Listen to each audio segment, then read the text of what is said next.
ქრისტეს მიერ საყვარელნო, მამანო, დედანო, ძმანო და დანო, თემა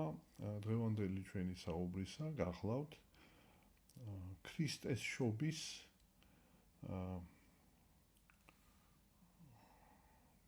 გარშემო განვითარებული მოვლენები. ჩვენ შევეხებით სახარებას, სახარების იმ მონაკვეთს, რომელიც იკითხება ქრისტეს შობას და ქრისტეს პირველ რიგში და ასევე შევეხებით სახარების იმ მონაკვეთს, რომელიც იკითხება ქრისტეს შობის შემდგომ კვირა დღეს. წინა საუბარში ქრისტეს შობის წინა კვირის სახარების განხილვისას მე დავუშვი უზუსტობა, ისთვისაც შენდობას ვითხოვ, მე ვთქვი, რომ სახარება, რომელიც იკითხება ქრისტეს შობის წინა კვირას, მისი მეორე ნაწილი მეორდება ქრისტეს შობის წირვაზე. სინამდვილეში მეორე ნაწილი მეორდება წირვის მოსამზადებელ მსახურებაზე, რომელსაც ქვია საცისკრო მსახურება და თვითონ წირვაზე იკითხება სახარება მათესი, ოღონდ არა პირველი თავიდან, არამედ მეორე თავიდან, რისთვისაც კიდევ ერთხელ შენდობას ვითხოვ და აი დღეს სწორედ ჩვენ ვისაუბრებთ ქრისტეს შობის დღესასწაულზე წაკითხული სახარების შესახებ და ასევე ვისაუბრებთ ქრისტეს შობის შემდგომი კვირის სახარების შესახებ. პირველად, ესე იგი, დავიწყებთ, წავიკითხავთ ქრისტეს შობის დღესასწაულის სახარებას, ეს არის მათეს სახარების მეორე თავის პირველიდან მე-12 მუხლის ჩათვლით.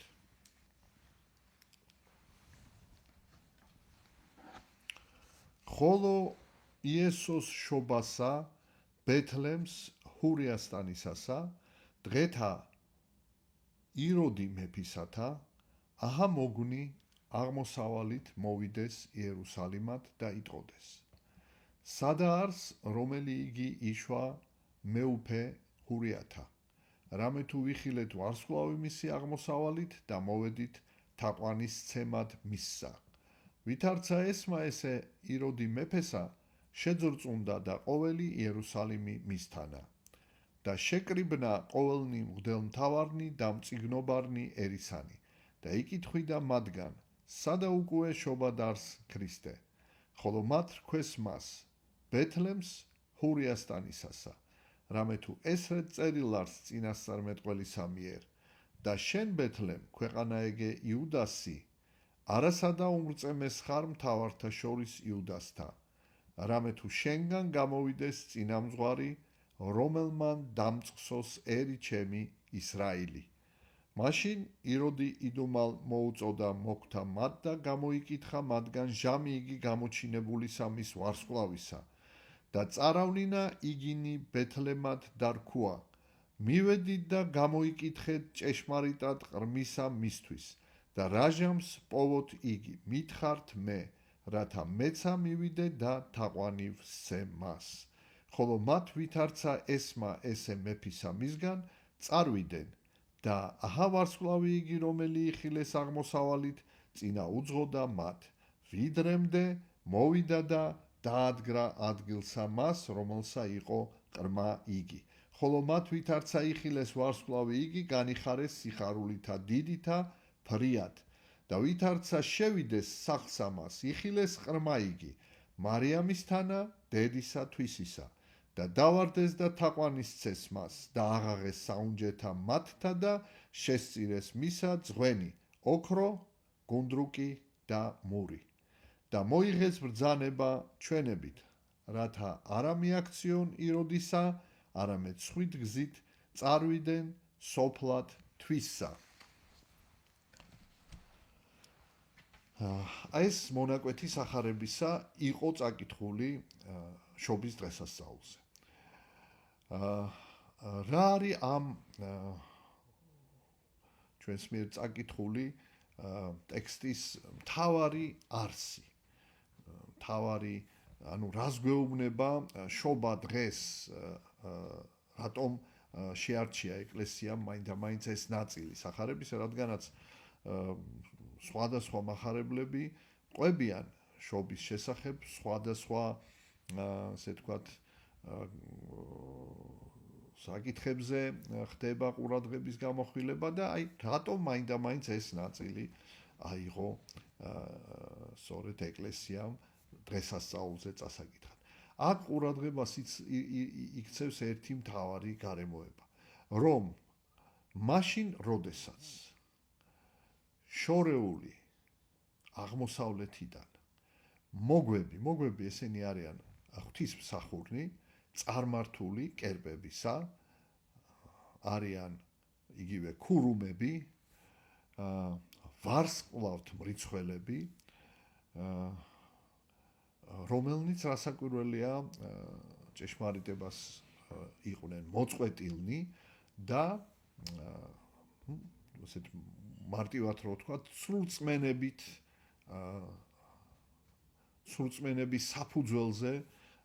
წარმართავდნენ თავის ცხოვრებას, რაც რასაკვირველია ტრაგიკული იყო ყველასთვის, როგორც მეფეებისთვის, ისევე ქურუმებისთვის და მით უმეტეს უბრალო ხალხისთვის. მაგრამ სხვა მათ ცოდნა არ ჰქონდათ. მიუხედავად ამისა,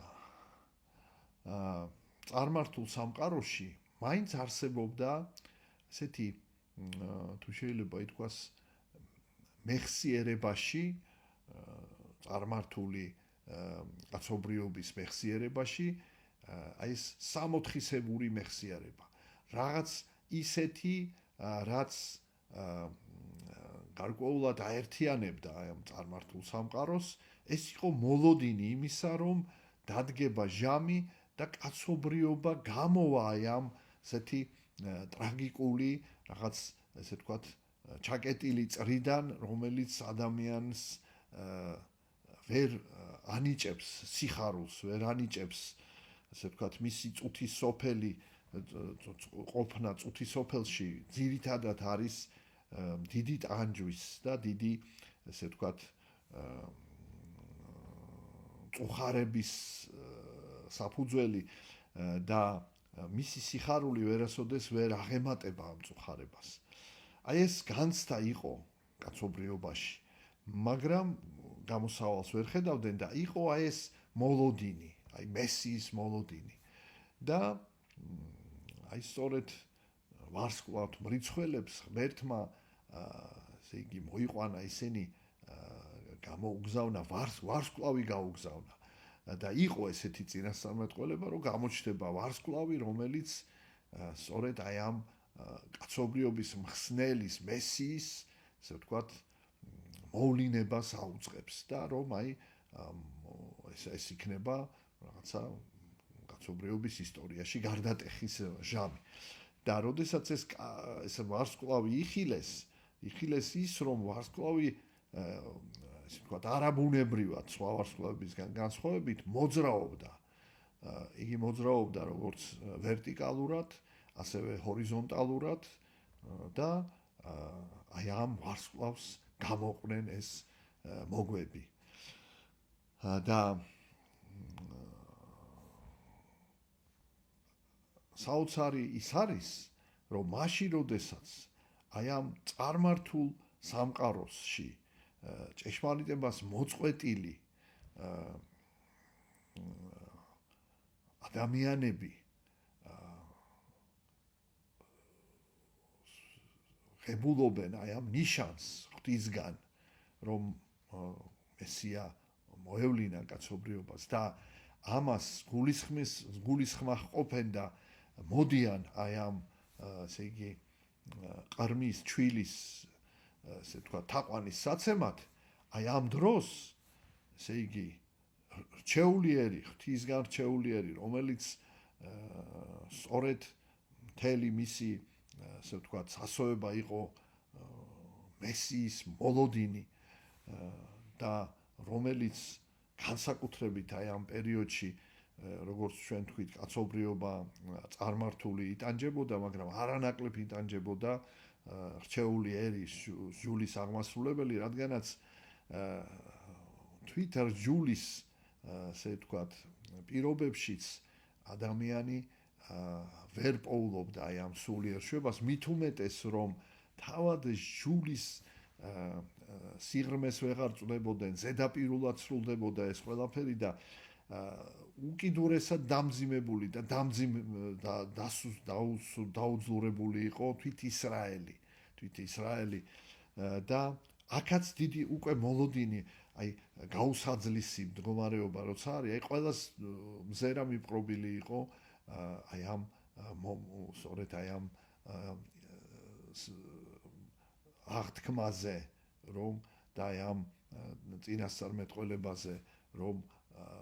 იქნება რაღაც შვება, იქნება ეს კაცობრიობის ხსნა და მოვა მესია. და აი ის ესე ვთქვათ, ერი, რომელსაც ჭეშმარიტი რჯული ჰქონდა და უამრავი მინიშნება ჰქონდათ, როდის მოვა, საიდან მოვა, აი ეს ერი, ესე იგი, ვერ გულისხმობს, რომ მის წიაღში უკვე იშვა მესია. მაშინ, როდესაც ამას გულისხმობს აი ეს მოგვები. რა არის ეს? რას ნიშნავს ეს? ეს იმას ნიშნავს, რომ მიუხედავად ჟულის არ ასე ვთქვათ, ცოდნისა, ჭეშმარიტი ჟულის უმეცრებისა, წარმართულ სამყაროში იყვნენ ადამიანები, რომლებიც ეძიებდნენ ჭეშმარიტებას და რომელთა ძიებაშიც იყო არა თვითკმაყოფილება, რომ მათ უკვე იციან რა არის ჭეშმარიტება, არამედ სწორედ მოლოდინი, რომ ეს ცოდნა მათ გაეხსნებოდათ და ფაქტიურად ეს იყო სიმდაბლე, რომლის გამოც მათ გაეხსნათ, რომ იხილეს ეს ვარსკვლავი და გულისხმახვეს, რომ ეს ვარსკვლავი არის ნიშანი მესიის მოვლენებისა და გამოყვნენ ამ ვარსკვლავს და რამ თვეები მოდიოდნენ თან მაშინდელ წარმართულ სამყაროში ქრისტეს შობის ჟამს უმძიმესი იყო ეს მოგზაურობა, გარდა კლიმატური, ესე ვთქვათ, პირობების 1000 გზაზე 1000 ესე ვთქვათ, დაბრკოლებები, 1000 მოძალადეთა მახეები და ეს ყველაფერი გამოიარეს და მოვიდნენ და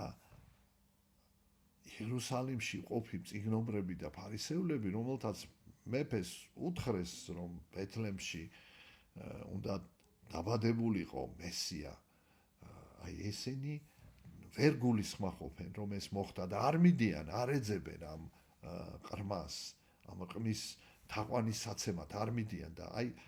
შორეული ქვეყნებიდან ჩამოსული მოგვები მიდიან. აი ეს იმას ნიშნავს, რომ მათი გულები იყო გაქვავებული. ხოლო გულს აქვავებს ერთი რამ, თვითკმაყოფილება, თვითდაჯერება, დარწმუნებულობა, რომ ის რაც მათ ცოდნა მიეცათ, ეს არის აბსოლუტური ჭეშმარიტება და დაუეჭვებლობა საკუთარ, ესე ვთქვათ, სიმართლეში. ანუ თვითკმაყოფილება ის როცა შენ ვერ ხედავ შენს, ესე ვთქვათ, არასრულყოფილებას, ვერ ხედავ შენს ჭეშმარიტების ფლობაში გარკვეულ, ესე ვთქვათ, შეზღუდულობას და აი ეს გაქვს სურვილი, რომ შენი ცოდნა და შენი, ასე ვთქვათ, წვდომის, გულისხმის ყოფის უნარი გამოაცხადო აბსოლუტურად და უცდომელად. აი ეს ანუ ვერ ხედავ შენ ცოდვებს, პირიქით შენ ხედავ ღირსებებს შენ თავში და ამით, ესე იგი, შენი სულიერი ხედვა იხშობა, იმიტომ რომ შენ აღარ ეძიებ ჭეშმარიტებას, ერთ არ ეძიებ საკუთარი ცოდვებისგან განთავისუფლებას, მონანიებას, პირიქით საკუთარ თავს არ წმუნებ, რომ შენ ღირსეული ხარ, რომ შენ, ესე ვთქვათ, სრულყოფილად ფლობ ყველაფერს, რაც საჭიროა ჭეშმარიტის ჟულის აღმსარებელისათვის და ეს აქვავებს გულს ეს ამპარტავნება ეს ეგოიზმი და აი აქ დასკვნა ერთი ამ სახარებაში რომ ღმერთი ეცხადება მას ვინც არის მდაბალი თავმდაბალი ვინც სიმდაბლეს განიცდის აღიარებს თავის არასრულყოფილებას ღვთაებრივი სრულყოფილების წინაშე და ელოდება ღვთაებრივი სრულყოფილებისაგან დახმარებას რომ განეცხადოს ეს სრულყოფილება და მიუახლოვდეს ამ სრულყოფილებას ხოლო ვინც თვით დაჯერებულია ამ პარტავნებაშია მისი გული სულ უფრო და უფრო დახშულია ჭეშმარიტების აღსაქმელად და აი ეს გამოჩნდა სწორედ აი ამ მოგვების მოსვლისას იერუსალიმში და ესე იგი აი აღსრულდა სიტყვები რომელსაც ხშირად იმეორებს მაცხოვარი რომ რომელმან დაიმდაბლოს თავისთვის იგი ამაღლდეს და რომელმან აღიმაღლოს თავისთვის იგი დამდაბლდეს დიახ მოგვებმა თავისი სიმდაბლით თავისი ესე ვთქვათ აი ჭეშმარიტების წყურვილით ჭეშმარიტების მიგნების წვდომის შემეცნების სურვილით დაიმსახურეს ის რომ იხილეს მესია ხოლო წიგნობრებმა ფარისევნებმა ისრაელის სულიერმა წინამძღვრებმა ეს ვერ იხილეს რადგანაც მათი გული იყო დახშობილი გაქვავებული და ეს არის მთავარი სიტყვა აი ამ ასე ვთქვათ სახარებისა აი ამ რომ ღმერთი ეცხადება მას ვინც არის წმინდა გულითა ვინც არის თავმდაბალი საკუთარი ცოდვების ცნობელი მინდობილი არა საკუთარ თავზე არამედ მინდობილი აბსოლუტური ჭეშმარიტების რეალობაზე რომ არსებობს ასეთი ჭეშმარიტება რომ ამ ჭეშმარიტებას ღმერთის დახმარებით მიაღწევს ადამიანი აი ეს არის მთავარი სათქმელი აი ამ სახარებისა ვინ იხილა ისრაელში ღმერთი წყემსებმა უბრალო წყემსებმა გაიგეს რომ მესია იშვა და მივიდნენ და თაყვანისცეს მას უბრალო ხალხმა გაიგო ელიტარულმა საზოგადოების უმრავლესობამ ვერ გაიგო თუმცა მათაც შორისაც იყვნენ ისეთი ღირსეული ადამიანები ვინცაც გამოეცხადა უფალი რაც შეეხება მეორე ნაწილს ეს უკვე გახლავთ შემდგომი ასე ვთქვათ ქრისტეშობის შემდგომი კვირა დღეს საკითხავი ეს არის გაგრძელება აი ამ თხრობისა მეორე თავის მე-13-დან 23 მოხლის ჩათვლით დავიკითხოთ ახლა ეს ნაწილი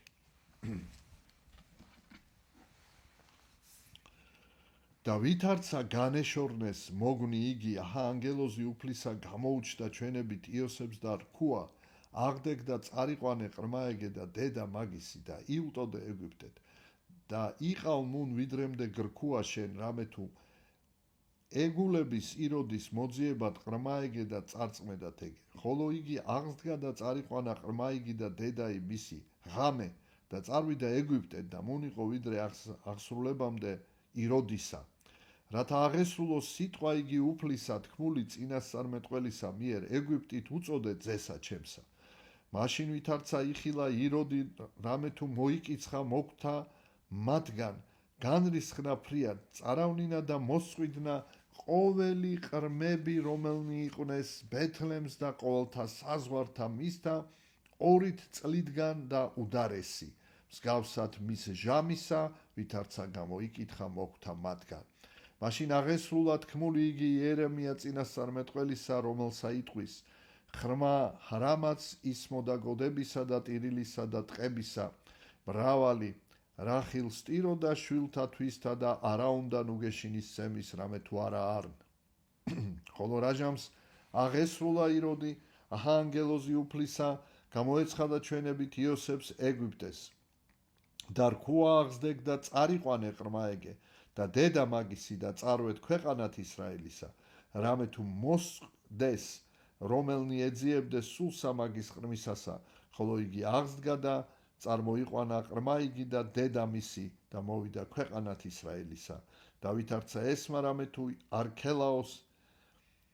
მეფობს ურიასტანს იროდის წილ მამისათვისისა, შეეშინა მისვლად მუნდა ბრძანება მიიღო ჩვენებით და წარვიდა კერძოთა გალილეისათა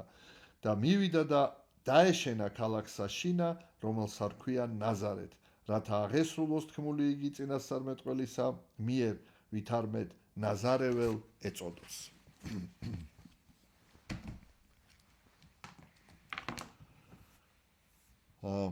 სახარება მოგვითხრობს, რომ მოგვების წასვლის შემდეგ იოსებს ეცხადება ანგელოსი, უბრძანებს, რომ ის წავიდეს ეგვიპტეში, წაიყვანოს მარიამი და ყრმა, რამე თუ მეფე ჰეროდე ეძიებს მის ყრმის მოკვლას და ბუნებრივია იოსები ასრულებს ამ დავალებას და გადის ბეთლემიდან, მიემგზავრება ეგვიპტეში, ხოლო მეფე ჰეროდე გასცემს ბრძანებას, რომ ბეთლემში და მის, ასე ვთქვათ, საზღვრებში 2 წლიდან და ქვემოთ ყველა ყრმა იქნას, ასე ვთქვათ, მოკლული, რომ არ გადარჩეს სწორედ მესია და როგორც საეკლესიო სწავლება გვეუბნება, 14,000 ჩვილი იქნა მოწყვეტილი და ეს იყო საშინელი ტრაგედია. ალბათ მსგავსი ძნელია მსგავსის გახსენება კაცობრიობის ისტორიაში და პირველ რიგში იბადება ასეთი კითხვა, რომ აი როგორ ახლა უფალი რასაკვირველია, უნდა გადარჩენილიყო და უნდა იგი კაცობრიობის ხსნისათვის მოევლინა, მაგრამ მაინც აი როგორ დაუშვა უფალმა, რომ აი ესეთი სისასტიკე, ესე იგი მოყვა აი ამ გადარჩენას, მაცხოვრის გადარჩენას. და მართლაც ხომ შეეძლო უფალს რაღაცნაირად, თუნდაც ეს ჰეროდე გაეყვანა ამ ქვეყნიდან, რომელსაც ეს ბრძანება არ გაეცა, მაგრამ უფალმა ეს დაუშვა. რატომ დაუშვა? დაუშვა იმიტომ, რომ უპირველეს ყოვლისა ამით აჩვენა მთელ კაცობრიობას, რომ თუ როგორ ბოროტი ძალა თავისი, ასე ვთქვათ, მსახურების მიწიერი ადამიანთა, ასე მის მსახურებაში მყოფი ადამიანების სახით, როგორ ესე იგი ებრძვის ღმერთს, ამ შემთხვევაში მის მისიას, რომ კაცობრიობა იყოს გამოხსნილი, როგორ ებრძვის ამას, რომ ის მზად არის ჩაიდინოს წარმოუდგენელი სისასტიკე და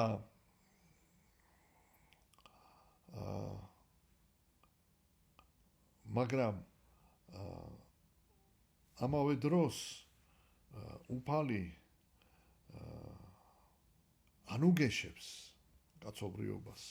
იმით, რომ ყველა ვინც მისი სახელისათვის გაიღებს ხერხს, ყველა იქნება დამკვიდრებული ცათასასუფეველში და რომ ამის გამო ადამიანებს არ უნდა ეშინოდეთ სიკვდილისა, ტანჯვისა, როგორი ძიმეც არ უნდა იყოს ეს ხვედრი ადამიანისა, თუ ისინი უფლის გამო მიიღებენ ამ ტანჯვას, გაიღებენ ამ სხვერპს, ისინი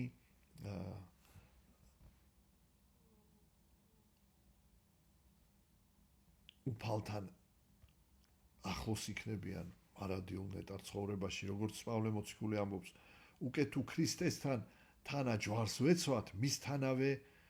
ავდგეთ, მისთანავე ვიდიდნეთ. დიახ, ამიტომ ეს ხვედრი ჩვილებისა, ეს არის მაცხოვრის ძალიან დიდ სიახლოვეში ყოფნა მარადიულ ცხოვრებაში და უფალი ამას უშვებს, რადგანაც იგი ამ ჩვილებს მარადიულ ნეტარებაში ასე ვთქვათ ამყოფებს, გადაჰყავს მარადიულობაში და მარადიულ ნეტარებაში თავისთან ახლოს ამყოფებს. და ეს არის კიდევ წინა სახე იმისა, რომ ქრისტეს ეკლესია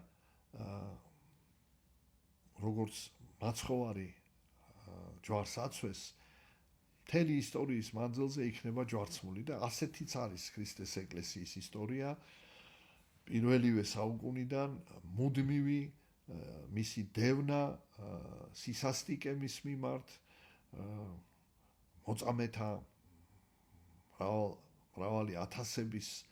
მოწამეობრივი აღსასრული და ასე ვიდრე აღსასრულამდე სოფლისა და მეორედ მოსვლის წინ ეს დევნა მიიღებს ისეთ სახეს, როგორიც არც ყოფილა არასოდეს. და აი, სწორედ ეს კიდევ ერთხელ გვაჩვენებს იმას, რომ შეუძლებელია უფალმა დაუშვას ასეთი ტრაგედიები, თუ ამის კომპენსაცია არ იქნება. და ეს კომპენსაცია, ეს არის მარადიული ნეტარი ცხოვრება. აი ამის რწმენის გარეშე შეუძლებელია გავიგოთ კაცობრიობის აი ეს ტანჯვა და რასაც უფალი, ასე ვთქვათ, არ ეწინააღმდეგება, არ აჩერებს. უფალი არ აჩერებს ამ ბოროტებას, რადგანაც ეს ბოროტება არის გამოცდა ეკლესიისა. თუ ადამიანი ბოლომდე რწმენით არის ღმერთის მიმართ, იგი მზად არის არა მარტო ტანჯვა დაითმინოს, არამედ სიცოცხლეც გასწიროს იმის გამო, რომ უფლის ერთგულების შემთხვევაში მისი ჯვარცმა არ მთავრდება სიკვდილით, არამედ მთავრდება აღდგომით და ამაღლებით. აი ეს არის კიდევ ერთხელ აი ამ სახარების მთავარი აზრი. ქრისტიანობა არის ჯვარცმისა და აღდგომის რელიგია. ქრისტიანობა სწორედ მარადიული მზადყოფნით ქრისტიანობისათვის, ქრისტიანული მცნებებისათვის, ღვთის მცნებებისათვის შეწირვის, თავდადების მზადყოფნით სწორედ ინარჩუნებდა აი ამ დიდ სულიერებას, სიწმინდეს, რომ წუთი სოფლის მონა არ გამხდებოდა ადამიანი, რომ იმისათვის, რომ შეენარჩუნებინა ხორციელი სიცოცხლე, იგი არ უარყოფდა ღვთის მცნებებს. პირიქით, იგი უარყოფდა მიწიერ ცხოვრებას, კეთილდღეობას, ოღონდ არ ეღალატა ღმერთისთვის და არ დაეკარგა მარადიული ნეტარი ცხოვრება, თუ ამის არჩევანის წინაშე დადგებოდა მიწიერი თუ მარადიული წარმავალი თუ მარადიული მიწიერი თუ ზეციერი ცხოვრება. აი ეს არის მთავარი აზრი აი ამ სახარებისა და სწორედ ეკლესია კიდევ ერთხელ გვახსენებს, რომ ჯვარცმა არ მთავრდება სიკვდილით, არამედ ქრისტესათვის ჯვარცმა არ მთავრდება სიკვდილით, არამედ მთავრდება აღდგომით და ამაღლებით. ღმერთმა თანამედროვე ქრისტიანებს, რომელნიც სულ უფრო და უფრო გრძნობთ ბოლო ჟამის მოახლოებას, მოგცეს უნარი, რომ აი მზად ვიყოთ, აი სწორედ ბოლო ჟამს არნახული დევნისა და ჯვარცმის დასათმენად და სწორედ აი ამის დათმენით ბოლომდე ამ მსხვერპლის გაღებით ქრისტესთან ერთად თანაჯვარცმით, რომ ჩვენ მისთანავე ავდგეთ და მისთანავე ვიდიდოთ. აი ეს არის მთავარი აზრი აი ამ სახარებისა. ღმერთმა მოგცეს ძალა ჭეშმარიტი ერთგულებისა, ღვთისადმი ერთგულებისა, მისთან თანა ჯვარცმისა და მისთან თანა აღდგომისა და მისთან თანა დიდებისა. ჩვენთან არს ღმერთი.